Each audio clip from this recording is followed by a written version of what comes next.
एक विवाह ऐसा भी भाग 10। तो अब तक हमने पढ़ा है कि रिहान ने वापस गाड़ी में बैठते हुए कहा, निशा को यहाँ क्यों बुलाया आपने। राज भी ड्राइविंग सीट पर बैठ गया और बोला, अब आगे मुसीबत को बुलाया नहीं जाता, वो तो खुद ही आ जाती है। राज रिहान बिना रूम पर गए वापस चले गए। रितु और रुचिका ने उन्हें देख लिया था लेकिन कुछ कहा नहीं। रितु मन ही मन सोचने लगी, रिहान कम से कम तुम मुझसे मिलने तो आ सकते थे। अब जाओ, मैं तुमसे बात ही नहीं करूँगी हूँ। रितु ने रुचिका से कहा, दी मैं भी घर चली जाती हूँ, 4-5 दिन यहाँ क्या करेंगे। रुचिका ने हामी भरी और अंदर चली गई। रितु ने अपना सामान पैक किया और चली गई। अब रुचिका को तो जाना नहीं था कहीं, इसीलिए वो पढ़ने लगी। कुछ देर बाद उसके पास रिवान का फ़ोन आया तो रुचिका ने रिवान को बताया कि वो अकेली है। तो रिवान ने कहा, मैं आ जाता हूँ तुम्हारे पास। रुचिका ने हाँ कहा और फ़ोन रख दिया। कुछ देर बाद रिवान रुचिका के पास आ गया तो रुचिका को थोड़ा सही लगा। उसे मोमो की याद आ गई। रुचिका सोचने लगी, आज भी तू मुझे अकेले नहीं छोड़ कर गई, जिंदगी भर का साथी दे दिया तूने मुझे। रुचिका मुस्कुराई तो रिवान ने कहा, क्या हुआ, क्यों मुस्कुरा रही हो। रुचिका ने ना में सिर हिलाकर कहा, कुछ नहीं, बस ऐसे ही। राज और रिहान वापस घर आ गए तो निशा दौड़कर आई और बोली, क्या राज, मैं तुमसे मिलने आई हूँ और तुम हो कि कभी कहीं तो कभी कहीं चले जाते हो। निशा ये कहते कहते राज के बिल्कुल करीब आ गई तो रिहान ने उसे बाजू से पकड़कर दूर कर दिया और बोला, तुम दूर से भी बात कर सकती हो। निशा को रिहान का ये रवैया अखर गया तो उसने गुस्से से कहा, रिहान मैं तुम्हारे नहीं चिपक रही हूँ। जब राज को कोई प्रॉब्लम नहीं है तो तुम क्यों परेशान हो रहे हो। रिहान ने कुछ कहना चाहा लेकिन राज ने उसे रोक दिया और बोला, निशा तुम मेरी दोस्त हो, सिर्फ दोस्त, इससे ज़्यादा कुछ नहीं। निशा ने आगे बढ़ते हुए कहा, लेकिन राज मैं तुमसे प्यार करती हूँ। राज ने हाथ आगे करके निशा को वहीं रोक दिया और बोला, देखो तुम बहुत अच्छी लड़की हो, इसीलिए मेरी दोस्त हो, वरना तुम मुझे अच्छे से तरह जानती हो, तुम्हारे सिवा कोई लड़की मेरी दोस्त नहीं है। राज ने थोड़ा रुककर कहा, और बात करूं प्यार की तो वो मैं तुमसे नहीं किसी और से करता हूँ। राज के इतना कहते ही निशा धम से नीचे बैठ गई। वो कुछ नहीं बोली तो राज ने आगे कहा, कल मैंने तुम्हें कुछ नहीं कहा क्योंकि मैं सबके सामने तुम्हारी बेइज्जती नहीं करना चाहता था। मैं अच्छे लोगों के लिए अच्छा हूँ और बुरे लोगों के लिए बुरा। निशा की आंखों में आंसू आ गए। वो रोती हुई बोली, मुझे माफ़ कर दो राज, मैंने कल जो हरकत करी उसके लिए मुझे लगा तुम किसी से प्यार नहीं करते और तुम्हारी लाइफ में मैं ही एक लड़की हूँ, तो शायद तुम मुझसे प्यार कर लो। राज ने नरमी से कहा, जानता हूँ गलती तुम्हारी नहीं है, तुम समझदार हो, इसीलिए ही तो मेरी दोस्त हो। निशा ने अपने आंसू पोंछे और मुस्कुराकर बोली, हम हमेशा दोस्त रहेंगे। राज ने भी हामी भरी तो रिहान ने मुंह लटकाकर कहा, सॉरी निशा, अभी जो मैंने बर्ताव किया उसके लिए। क्या है ना, जब कोई मेरे बॉस का हक छीनता है ना तो मुझे बहुत बुरा लगता है। निशा ने हैरानी से रिहान को देखा तो रिहान ने दांत दिखाकर कहा, बॉस बोले तो। वो राज भी रिहान को हैरान होकर देख रहा था तो रिहान ने कहा, आप पर सिर्फ और सिर्फ मेरे बॉस का हक है। राज मुस्कुरा दिया तो निशा ने कहा, मुझे भी तो मिलवाओ तुम्हारे बॉस से। रिहान ने मुंह बनाकर कहा, लव स्टोरी शुरू होने से पहले ही ख़त्म कर दी कल तूने, अब बॉस नाराज़ हैं सबसे। निशा ने उदास होकर कहा, सॉरी रिहान। रिहान ने चाहक कर कहा, कोई नहीं, मेरे बॉस बड़े दिलदार हैं, मैं गारंटी के साथ कह सकता हूँ जब वो वापस आएंगे तो पहले की तरह ही होंगे। रिहान और निशा मुस्कुरा दिए तो राज सोचने लगा, काश रिहान जो कह रहा है वो ही हो। राज रिहान अपने अपने कमरे में चले गए तो निशा वहाँ से छत पर गई और वहाँ बैठ गई। दिल टूटा था उसका, खुद को संभालना तो था ही, लेकिन वो राज के लिए खुश भी थी कि उसकी ज़िंदगी में कोई लड़की है जिसे वो प्यार करता है। निशा काफ़ी देर तक वहाँ बैठी रही, आंसू गिरते रहे और रात हो गई।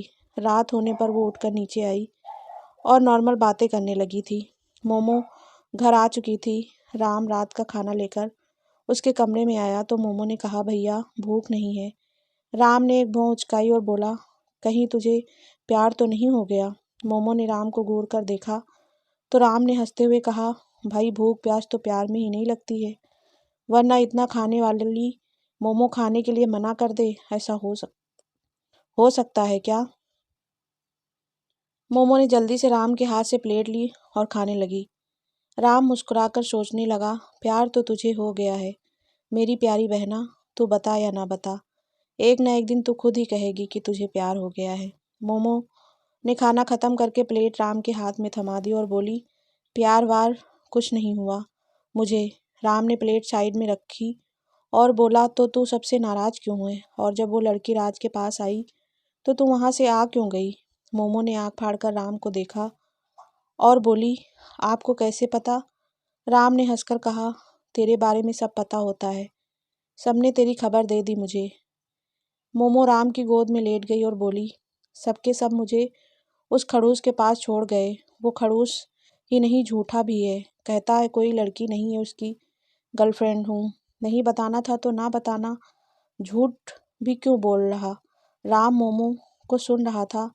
जब मोमो चुप हो गई तो राम बोला, तू मुझे ये बता, तू कब तक मेरी गोद में सोती रहेगी? अब तू अपना प्यार ढूंढ ले, मेरी वाइफ आएगी तो तुझे ऐसे नहीं रहने देगी। राम हंस दिया तो मोमो भी मुस्कुरा दी। अगले दिन मोमो के पास रुचिका का फ़ोन आया, लेकिन मोमो ने फ़ोन पिक नहीं किया। रिहान, रितु, सिया, मोना सबने मोमो को फ़ोन किया, लेकिन मोमो ने किसी का फ़ोन रिसीव नहीं किया। जब सब थक हार कर बैठ गए तो मोमो ने चैन की सांस ली। उसे पता था अब कोई फ़ोन नहीं करेगा, लेकिन तभी उसका फ़ोन फिर से बजा। इस बार फ़ोन अनजान नंबर से आया था।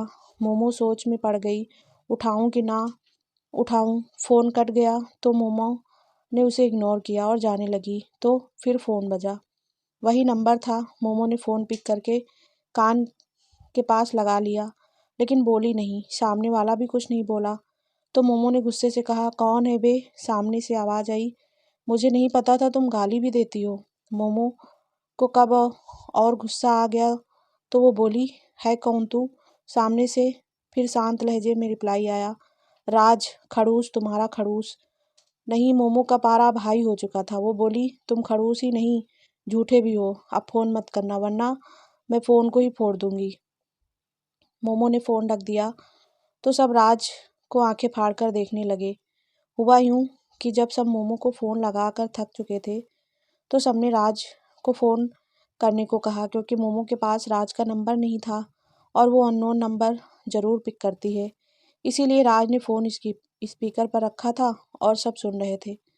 रिहान ने राज से कहा, आपने क्या झूठ बोला भाई?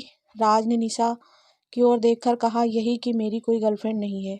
रिहान, ये झूठ नहीं है, ये सच है। राज, हमारे लिए सच है क्योंकि हम सब जानते हैं, लेकिन मोमो के लिए झूठ, क्योंकि निशा ने जिस तरीके से मुझे हक किया था उसे तो मैं झूठा ही लगा। रुचिका, मोमो को झूठ से सख्त नफरत है। वो मजाक करती है लेकिन कभी झूठ नहीं बोलती और ना ही सुनना पसंद करती है। निशा ने सबको देखकर कहा, ये सब मेरी वजह से हुआ है तो मैं यही सही करूँगी, आप सब चिंता मत करिए। राज ने निशा से कहा, नहीं निशा, तुम अपनी पढ़ाई पर ध्यान दो, तुम्हें आज वापस जाना है। जाओ, मोमो को मैं संभाल लूँगा। निशा ने कुछ कहना चाहा लेकिन राज ने कुछ नहीं कहा, वो वहाँ से चला गया। रिहान ने मुंह बनाकर कहा, मना लेंगे, ये पता भी है लड़कियों को कैसे इम्प्रेस किया जाता है, मुझे ही कुछ करना पड़ेगा अब। लेकिन कॉलेज लगने के बाद निशा वापस चली गई थी। राज आज से कॉलेज लगने वाले थे। मोमो रूम पर आ चुकी थी, लेकिन वो ना रुचिका से और ना ही रितु से बात कर रही थी। तीनों तैयार हो चुकी थी तो मोमो आगे जाने लगी। तभी रुचिका ने कहा, मोमो रुक, हम भी चल रहे हैं यार। मोमो रुक गई। कुछ देर बाद तीनों कॉलेज पहुंची तो राज बाहर ही मिल गया। मोमो ने उसे देखकर भी अनदेखा कर दिया तो राज को बहुत बुरा लगा।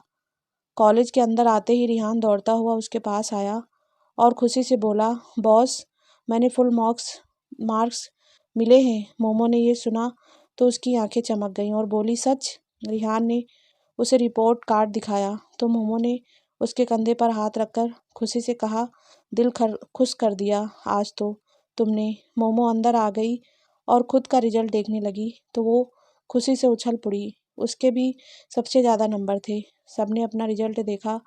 कुछ देर बाद सभी लॉन में मिले और एक दूसरे से बातें करने लगे। अब मोमो सबसे ठीक से बात कर रही थी। सब मोमो के बात करने से खुश हो गए और पार्टी करने चल पड़े। बाहर उन्हें राज मिला क्योंकि उसे पता था आज पढ़ाई तो होगी नहीं, रिहान कभी भी आ सकता है। सबने राज को देखा तो पार्टी में शामिल होने के लिए कहा। मोमो ने राज की ओर नहीं देखा और ना ही उसे कुछ कहा। राज ने सबको कुछ इशारा किया तो सब जाकर राज की गाड़ी में बैठ गए। मोमो वहीं खड़ी रह गई तो राज ने कहा, तुम नहीं चलोगी? मोमो ने राज को बिना देखे कहा, मैं झूठे लोगों के साथ नहीं बैठती। राज ने अपने ड्राइवर को इशारा किया तो ड्राइवर उस गाड़ी को वहां से ले गया। अब राज और मोमो ही वहां बचे थे। मोमो ने राज को घूर कर देखा तो राज ने कहा, ठीक है, मैंने झूठ बोला है, इसकी सज़ा भी मिलनी चाहिए ना। मोमो ने कुछ नहीं कहा तो राज ने आगे कहा, मुझे धूप से एलर्जी है, ज़्यादा देर नहीं रुक सकता, तो मेरी ये सज़ा है कि जब तक तुम खुद नहीं कहोगी मैं वहाँ धूप में खड़ा रहूँगा। मोमो ने जाते हुए कहा, मुझे कोई फ़र्क नहीं पड़ता, तुम झूठ बोलो या मत बोलो, आई डोंट केयर, दूर रहो मुझसे। राज जाकर धूप में खड़ा हो गया। धूप इतनी तेज थी कि कुछ लोग ही बाहर आ जा रहे थे। सब अपने घरों में दुबके थे। राज धूप में खड़ा होकर मुस्कुराकर मोमो को देखने लगा। मोमो अपने रूम की ओर बढ़ गई। चूंकि उनका रूम कॉलेज के पास ही था, मोमो ने जाते हुए पीछे मुड़ मुड़ कर राज को देख रही थी और राज मुस्कुरा रहा था। मोमो अपने कमरे में आई, मुंह धोया और सोफे पर आकर लेट गई। रुचिका रितु सबके साथ पार्टी करने गई हुई थी। मोमो लेट गई और लेटते ही उसे नींद आ गई। लगभग 2 घंटे बाद रुचिका रितु आ गई तो मोमो भी उठ गई। रुचिका उसके लिए आइसक्रीम लाई थी तो मोमो वो खाने लगी। रितु ने सोफे पर पसरते हुए कहा, धूप बहुत तेज है यार, शुक्र है हम घर आ गए। इधर राज 2 घंटे से धूप में खड़ा रहा। जब रिहान उधर से गुजरा तो राज थोड़ा पीछे हो गया, जिससे रिहान राज को नहीं देख पाया और सीधा निकल गया। मोमो, रुचिका और रितु तीनों अपने फ़ोन में लगी थी। तभी रितु के पास रिहान का कॉल आया। रिहान, रितु, बॉस कहाँ है? रितु मेरे सामने बैठी है। क्यों, क्या हुआ? रिहान, भाई अभी तक घर नहीं आए यार। रितु ने रिहान से बाद में बात करने को कहा। उसने फ़ोन कट करके मोमो से कहा, मोमो, राज सर का पता है क्या? वो अभी तक घर नहीं गए। मोमो ने बेरुखी से कहा, मुझे क्या पता, मैं तो कॉलेज से सीधे रूम पर आई हूँ। मोमो उठकर बालकनी में आ गई क्योंकि उसे डर था कि कहीं राज यहीं ना हो, और उसका डर सही था। राज वहीं खड़ा था। राज ने अपने हाथों को पॉकेट में डाल रखा था और मोमो के रूम की ओर देख रहा था, लेकिन अभी भी वो मुस्कुरा रहा था। धूप से उसका गोरा चेहरा लाल हो चुका था, जो मोमो दूर से ही देख सकती थी। मोमो ने खुद से कहा, ये लड़का ना सुनेगा मुझसे कुछ। मोमो अंदर आ गई और स्लीपर पहनकर बाहर आ गई। मोमो ने लोअर टी शर्ट डाल रखे थे। वो गुस्से से राज की ओर बढ़ गई। राज ने उसे देखा तो उसकी स्माइल और बढ़ गई। मोमो राज के पास आकर बोली, तुम पागल वागल हो क्या? राज कुछ नहीं बोला तो मोमो ने आगे कहा, अभी के अभी घर जाओ, चलो। राज अभी कुछ नहीं बोला तो मोमो आगे बढ़ी कि तभी राज मोमो की ओर गिरने लगा। मोमो ने राज को गिरने से तो बचा लिया, लेकिन वो उसे उठा नहीं पा रही थी। राज बेहोश हो चुका था। मोमो ने इधर उधर देखा तो उसे कोई नहीं दिखा। उसने हेल्प हेल्प पुकारा। तभी एक घर से 2 छोटे बच्चे निकल कर आए। मोमो ने उनसे कहा, हेल्प करो, इनकी तबीयत बहुत ख़राब है। दोनों बच्चे दौड़ कर आए और मोमो की हेल्प करने लगे। बेचारे बच्चे कब तक धूप में रह पाते। दोनों ने कहा, दीदी हम तो थक गए, ये तो बहुत भारी हैं। मोमो ने बच्चों को डांटते हुए कहा, चुप करो। मोमो ने राज को पकड़े पकड़े ही कहा, तुम एक काम करो, एक जाकर उस घर का दरवाज़ा खटखटाओ, जल्दी जाओ। एक बच्चा दौड़कर गया और मोमो के रूम का दरवाज़ा खटखटाया। रुचिका ने दरवाज़ा खोलकर देखा तो लड़के ने मोमो की ओर इशारा किया। रुचिका और रितु दोनों बाहर आई और राज को अंदर लिवा ले गई। दोनों बच्चे जाने लगे तो मोमो ने कहा, कहाँ जा रहे हो? उनमें से एक बोला, अगर मम्मा को पता चला कि हम धूप में खेल रहे थे तो डांट पड़ेगी, इसीलिए हम शाम को आएंगे। मोमो ने ठीक है कहा और राज की ओर मुड़ गई। रितु ने रिहान को फ़ोन करके सब बताया तो रिहान ने चौंक कर कहा, क्या धूप में? मैं अभी आता हूँ। कुछ ही देर में रिहान आ गया और सब राज को हॉस्पिटल ले गए। रिहान ने मोमो से पूछा, ये सब कैसे हुआ?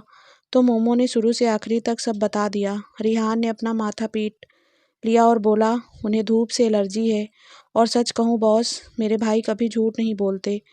रिहान ने मोमो को निशा के बारे में बता दिया तो मोमो को बुरा लगा। वो राज को गलत समझ रही थी, लेकिन अब सही समझने लगी थी। डॉक्टर ने राज के बारे में बताया कि उनको धूप से तो पहले ही एलर्जी थी और लगातार 3 घंटे खड़े रहने के बाद एलर्जी बढ़ गई है, जिससे वो बेहोश हो गए हैं। उन्हें दवा दे दी है, कुछ देर बाद वो ठीक हो जाएंगे। कुछ देर बाद राज को होश आ गया तो सबसे पहले मोमो अंदर गई और राज को गुस्से से घूरने लगी। राज ने अपनी आंखें बंद करके कहा, मैं बीमार हूँ, अभी नहीं लड़ सकता, बाद में आना, जाओ। मोमो ने मुंह लटकाकर कहा, सॉरी। राज सख्ती से ठीक है, अब जाओ। मोमो वहीं पास पड़ी टेबल को खिसकाकर बैठ गई और बोली, नहीं जाऊंगी मैं कहीं भी, यहीं रहूंगी। बोलो क्या करोगे? राज यही तो चाहता था कि मोमो उसके पास रहे। वो मुस्कुरा दिया। रिहान, रुचिका, रितु भी अंदर आ गए और राज की तबीयत पूछने लगे। कुछ देर बाद राज को घर ले गए। राज को घर ले आया गया। मोमो, रुचि और रितु भी उनके साथ ही गई थी। कुछ देर बाद रुचि ने मोमो से कहा, मोमो तू यहीं रुक जा, हम दोनों रूम पर चले जाते हैं। मोमो ने एक भौंच खाकर कहा, मैं क्यों रुकूं, मैं भी चलूंगी तुम्हारे साथ।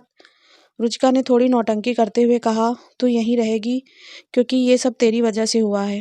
मोमो ने राज को घूर कर देखा तो राज ने दांत दिखा दिए।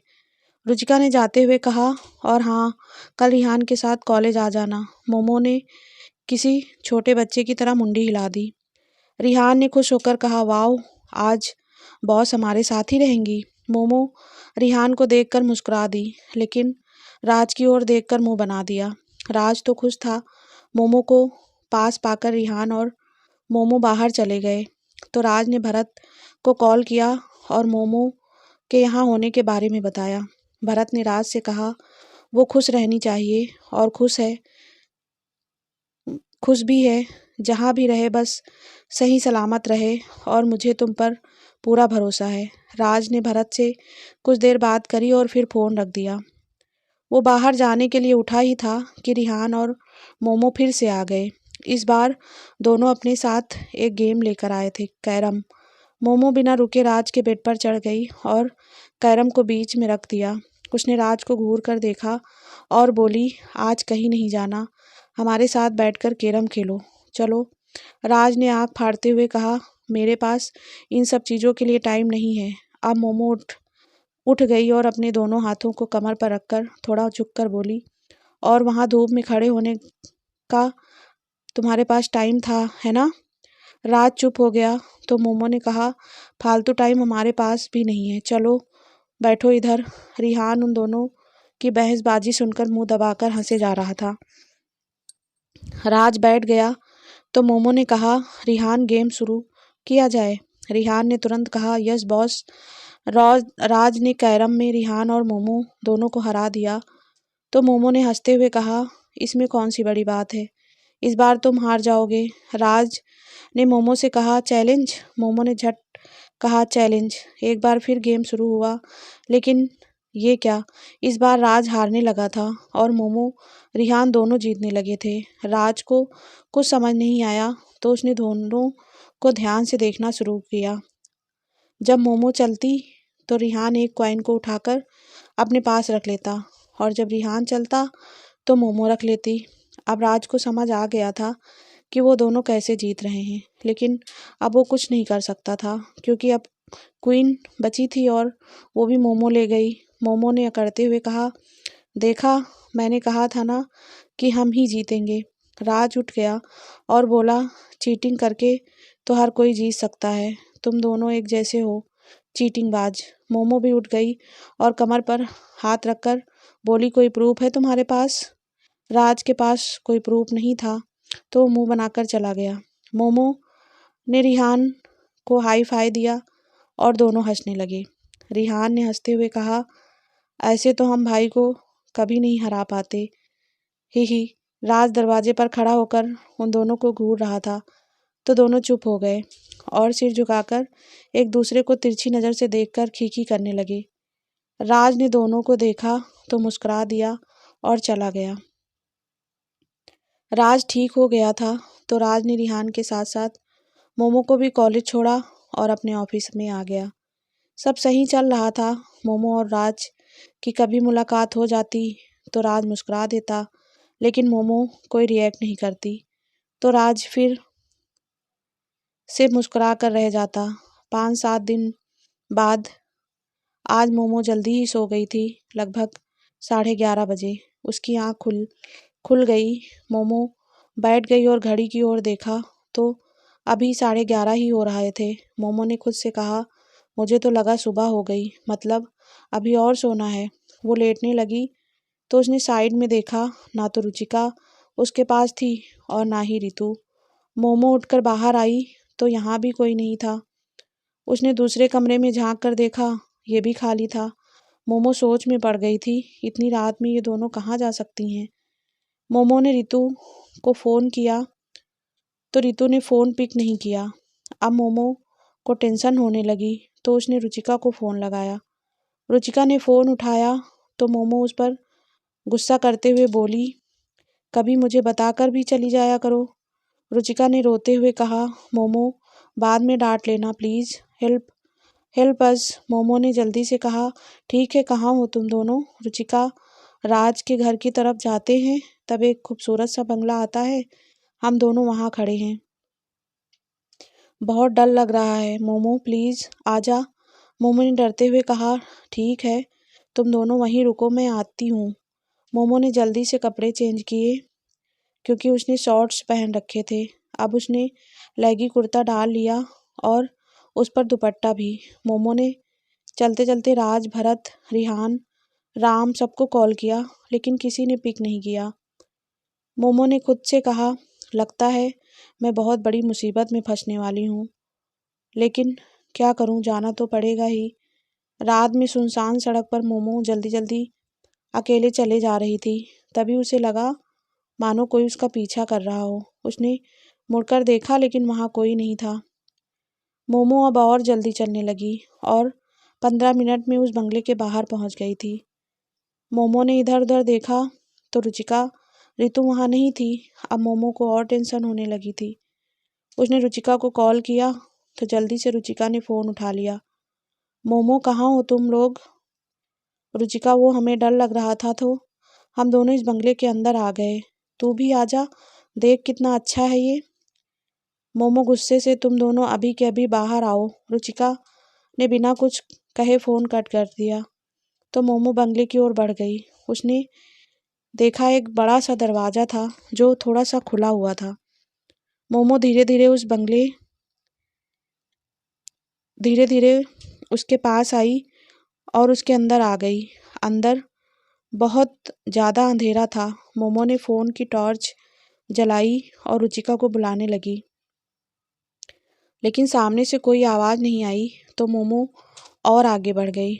उसके आगे बढ़ते ही वो बड़ा सा दरवाज़ा बंद हो गया।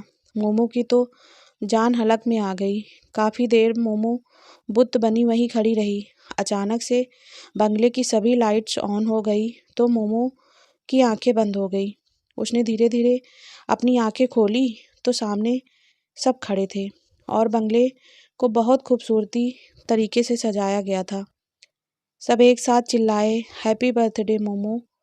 मोमो ने अपने दोनों हाथ कमर पर रखे और बोली, तो ये सब ड्रामा इसलिए था। सिया भागती हुई आई और बोली, तुझे क्या लगा था कि रितु रुचिका को किसी ने किडनैप कर लिया है। मोमो ने सिया की बात पर ज़्यादा फोकस न डालते हुए बोली, कुछ नहीं लगा मुझे। मोमो आगे बढ़ती हुई बोली, चलो केक काटते हैं। मोना ने छोटा सा मुंह बनाते हुए कहा, ओह, केक तो हम लाए ही नहीं। मोमो ने पास पड़ा चाकू उठाया और मोना के पास आते हुए बोली, कोई नहीं, ला तुझे काट लेती हूँ। मोना वहाँ से भागकर केक के पास खड़ी हो गई और बोली, नहीं नहीं, हम केक लेकर आए हैं तेरे लिए, तू उसे काट कट कर। मोना ने ये डरते हुए कहा तो सब हंसने लग गए। मोमो ने केक कट करके एक पीस उठाया और सबको देखा। सब उसे देख रहे थे कि मोमो केक किसको खिलाएगी। राज तो पहले ही दूर खड़ा था क्योंकि उसे पता था मोमो उसे तो बिल्कुल नहीं खिलाएगी। मोमो ने बारी बारी से सबको देखा। राम, भरत, रुचिका, रिहान, रितु, राज, रिवान, सिया, मोना। मोमो ने सबको देखकर अपने कंधे उचकाए और केक का वो पीस खुद खा गई और बोली, ये बचा तुम सब लोगों के लिए। मोमो वहाँ से ऐसे जाने लगी मानो उसे कोई फर्क ही नहीं पड़ा हो।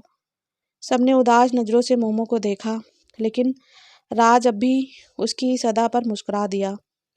मोमो आगे बढ़ ही रही थी कि सिया ने केक का छोटा सा बाइट उठाकर मोमो के चेहरे पर लगा दिया। तो मोमो ने सख्ती से कहा, ये सब नहीं खाना है तो वेस्ट मत करो यार। सबने थोड़ा थोड़ा खाया और बाकी का रख दिया।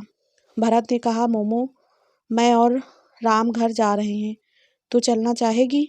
मोमो ने ना में सिर हिलाया तो राम ने कहा, ओके, कल मिलते हैं। भरत राम चले गए थे।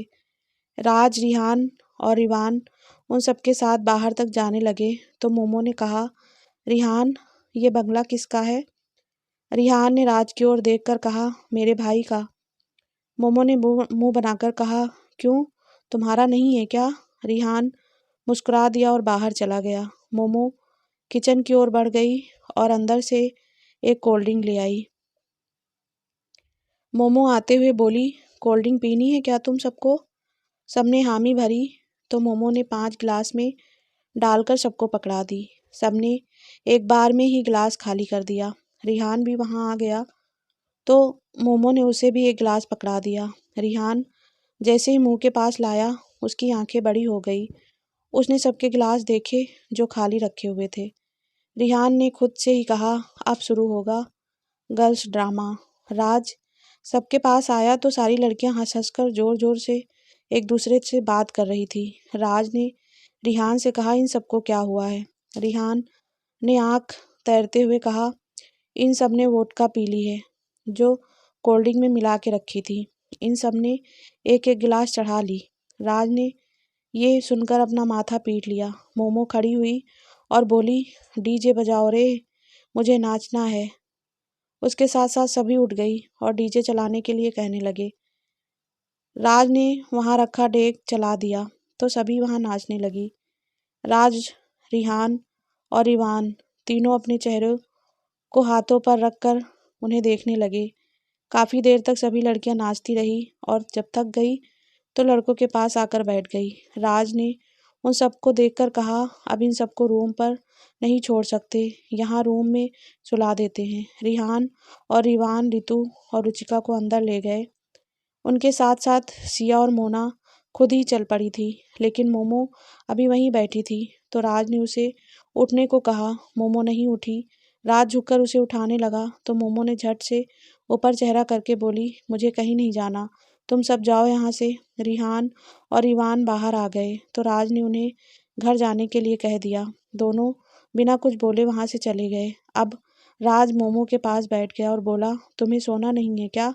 मोमो नशे में झूमती हुई बोली, आज मेरा जन्मदिन है, मैं नहीं सोना चाहती। राज मुस्कुरा दिया तो मोमो ने आगे कहा, आज मैं जो कहूँगी वो तुम करोगे ना? राज ने हाँ में सिर हिला दिया तो मोमो ने कहा, तो चलो मेरे साथ डांस करो। राज, लेकिन मुझे डांस नहीं आता। मोमो उठते हुए बोली, मैं सिखा देती हूँ। मोमो ने राज की ओर अपना हाथ बढ़ाया तो राज को खुशी हुई और वो मोमो के साथ खड़ा हो गया। मोमो ने अपना एक हाथ राज के कंधे पर रख लिया और राज का हाथ लेकर अपनी कमर पे रख लिया। राज ने झट से अपना हाथ उसकी कमर से हटा लिया तो मोमो ने कहा, अरे डांस ऐसे ही होता है पागल। राज मोमो से दूर होकर बोला, नहीं, मुझे डांस नहीं करना। मोमो ने मुंह लटका लिया और जाकर सोफे पर बैठ गई। कुछ देर कोई नहीं बोला, लेकिन मोमो कहाँ चुप रहने वाली थी। उसने कहा, मुझे भूख लगी है, राज ने मुस्कुराकर कहा, बताओ क्या खाओगी? मैं ले आता हूँ मोमो। मुझे मैगी खानी है अभी के अभी। राज उठा और बोला, तुम यहीं रुको, मैं बनाकर लाता हूँ। यहीं रुकना, कहीं जाना नहीं। मोमो ने छोटे बच्चे की तरह अपना छोटा सा सर हिला दिया। तो दोस्तों, ये पार्ट यहीं समाप्त होता है और नेक्स्ट पार्ट जल्दी हमारे चैनल पर अपलोड होगा। आई होप आप सभी को वीडियो पसंद आ रही होगी। तो प्लीज़ दोस्तों सपोर्ट करना।